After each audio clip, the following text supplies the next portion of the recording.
Aceh ini unik, disebut dengan negeri 1000 warung kopi. Lihat betapa nikmat kopi Aceh dan yang terkenal yang saya nikmati sekarang ini.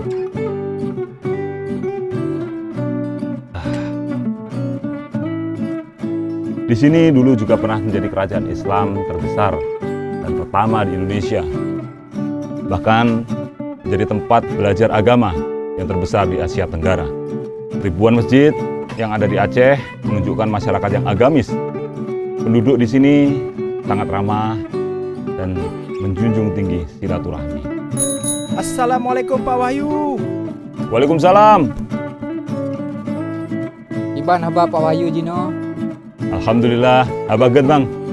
Kinan Giban, usaha lancar? Alhamdulillah Pak, beres Kak. Aceh pi kadamai. Jika mau masyarakat nyopi, ibadah cukup nyaman.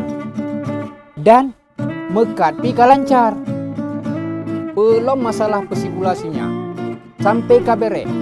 Jino hana problematika le Pak. Alhamdulillah, hendaknya kedamaian ini terus kita jaga agar Aceh dapat terus berkembang pesat, ekonomi berjalan produktif, sambil mencetak generasi-generasi emas Aceh yang akan membangun Aceh di masa mendatang. Kita perlu berkaca pada masa lalu, namun tidak perlu larut. Yang paling penting adalah bagaimana kita bisa mengambil hikmah dan menjadikannya menjadi sebuah pelajaran untuk menyongsong menuju Aceh yang lebih baik.